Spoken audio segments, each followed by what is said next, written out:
j'étais allongé à côté d'elle, je dormais d'un œil, à vrai dire.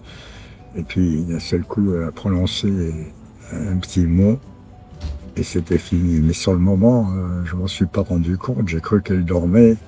Et puis je me méfiais. Et je voyais que ça respirait plus. C'est terrible. Tranquille, tout doucement. Et son visage, au bout d'un quart d'heure, a rajeuni.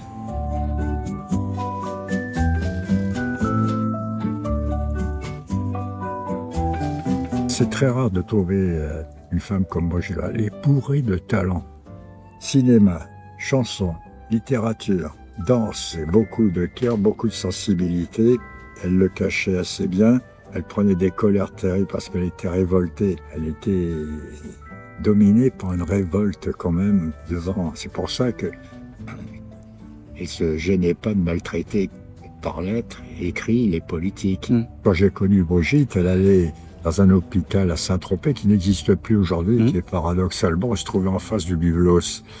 Et les gens se barraient en face et dans cet hôpital où il y avait une salle commune, il y avait une vingtaine de lits, plein de vieillards.